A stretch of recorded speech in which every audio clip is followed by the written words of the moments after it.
the shock, the disgrace, the shame of it was sort of quite poignant.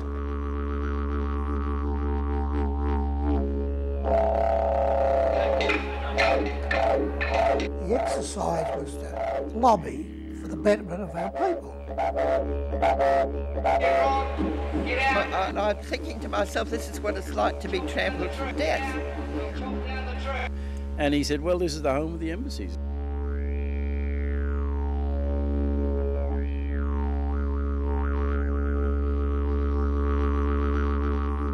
On the 26th of January 1972, 4 Sydney-based Aboriginal activists took their campaign for Aboriginal land rights to Canberra. They arrived on the front lawn of the Parliament House late on a cold, wet night with their only protection a borrowed umbrella. The next day they set up a tent in what became a permanent encampment. More campaigners would arrive from the far reaches of the continent, and the Aboriginal Tent Embassy would steadily grow in size and influence. I first came here, I think, on the 27th of January, which is the day after it had started. I knew Michael Anderson. He in fact came from Gaduga, which is where I came from originally, although I didn't know him well, and I vaguely knew Gary Williams, who was there as well.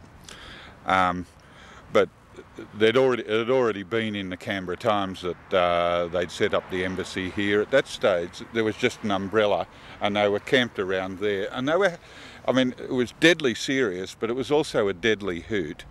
And there were, you know, jokes being cracked and whatnot, and they were more or less working it out as they went along. At that particular stage, Michael Anderson was clearly the most articulate spokesman. My name is Michael Anderson, and I'm a Gomeroi Uwalio man from northwest New South Wales, southwest Queensland. Billy McMahon had just come out with this outrageous statement that says, you know, Aborigines can lease the land off Australia for their use. So what we did was we set up a protest, and then we thought, well, this fella don't work here. Billy McMahon don't work in Sydney. So and then we decided, no, we're going to go to Canberra. Anyway, in the end, there was Billy Craigie, Tony Curry and myself who said, well, okay, we'll go down and we'll do something. The idea of the embassy really was not, an embassy was not the original idea. All it was to go down there and have a protest.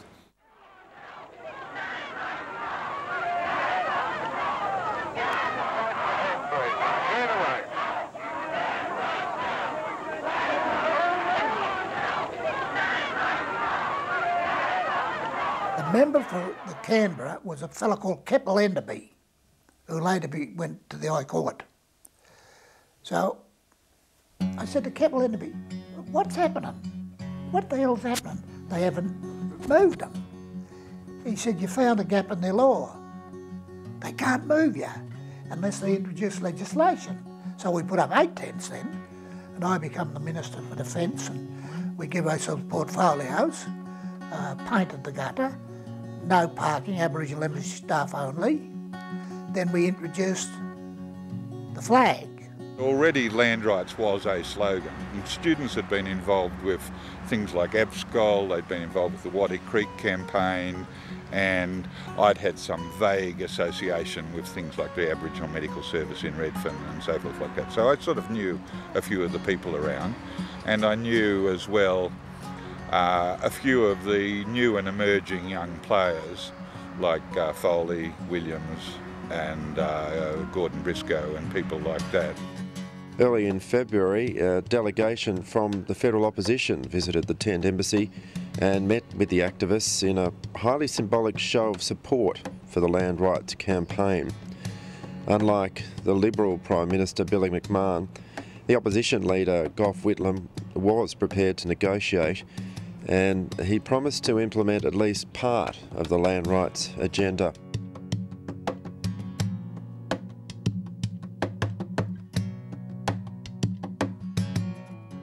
I think that was a very defining moment in the embassy itself for the opposition leader, who would ultimately become the Prime Minister of Australia, to actually come there to the embassy with his entourage, you know, people like Kepp Enderby and so on. And they came in and they sat in the embassy with us and sat and talked with us. And one of the key things that emerged from those discussions that are in the forefront of my mind was the fact that he made it very clear that, okay, you young fellas are doing a wonderful thing in saying, in taking the fight to the Australian public. Towards the end of February, the government formally rejected calls for Aboriginal title based on community ownership. Instead, big tracts of land, particularly in central and northern Australia, would be leased to Aboriginal communities. Early in March, Aboriginal Affairs Minister Peter Howson announced moves to change the laws to force the removal of the tents. At that time, we knew that they had told us that they were going to pass an ordinance to stop camping on government land in the ACT, which would have meant that the tents on the lawn in front of Parliament House would become illegal. On the 20th, when they introduced the legislation, there was about 16 of us there. It was a Thursday. So the coppers come in, ripped the tent down, arrested a few. The first one was a very hurried affair. The ink was scarcely dry on the government gazette, which had proclaimed this thing. We sort of had a faint inkling that it was sort of coming up. There was hurried phoning around and whatnot. And by the time the first couple of cops arrived, there were probably about 60 to 100 people there. It was a jolly good stoush, but a fairly disorganised one. Then I got a taxi and went down to the embassy, and normally there would have only been 5 or 6 people there, but by the time it was 10 o'clock we had about 30 people there, and we surrounded the tent, and we locked arms and held our hands together like this and made a protective circle facing outwards around the tent. And at 10 o'clock, right on the button, around the corner came this about 70 police, and we were outnumbered 3 to 1, about 3 to 1. On the 23rd, we put her up again. There's about 60 odd. People exaggerate with numbers. Around 60 odd. That was the most violent demonstration I've ever been in. Well, right, we don't want violence either. You young children around there, you mothers and fathers, do you want your kids to go up in a fascist country?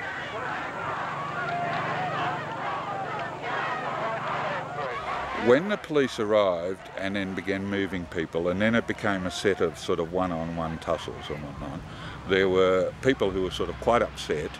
I'm using the word in a sort of a neutral thing, and they were fighting hard and wrestling hard, and from the police point of view they were grabbing people one by one, dragging them away, resisting and whatnot, and fairly soon there were sort of people on the ground wrestling with each other and so forth like that. What was scary was when they came marching around the corner, and they were 6 or 7 abreast or 8, and they just went on, and it was just clomp, clomp, clomp, clomp, clomp, clomp. And they just came more and more and more. And all these police come there, and the stormtroopers, and they into us. God almighty. Threw a little girl up there and kicked her in the spine. I could not get up. I couldn't move because, I'm thinking to myself, this is what it's like to be trampled to death. And, I'm not kidding. I didn't feel any pain or anything because I was in such a state of shock. I suddenly heard a woman scream out, "There's someone underneath, there's someone under there," and people grabbed my right ankle and physically dragged me out from underneath it all. Just about over here, there was one of those pop-up taps, and it was a little bit above the ground, and there was a copper wrestling on it with a student, and they were both fighting very hard, and the cop completely lost it and began picking up the student's head and banging it against the spigot. The copper had lost it, right? The student, I might say, had lost it as well. But, had we not intervened, I suspect somebody would have died just then.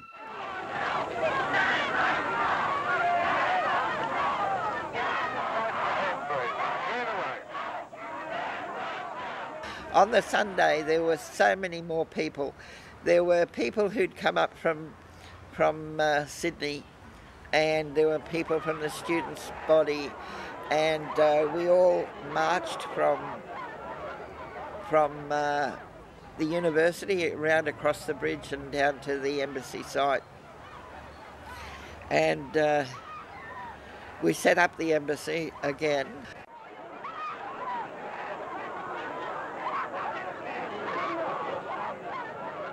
The greatest surprise, I guess, was when we came across that bridge and then we rolled down the street, coming down to where the tent is. Mate, what surprised us was the number of people who were there in support. It was absolutely incredible because you couldn't see the road or even the flowers on the other side of Parliament House, between Parliament House and the embassy.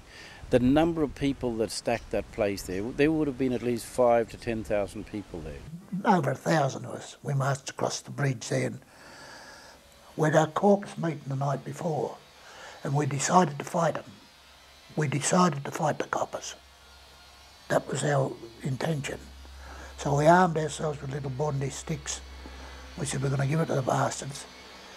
Then I leaked it, purposely, and then they backed off us. So we had a moral victory.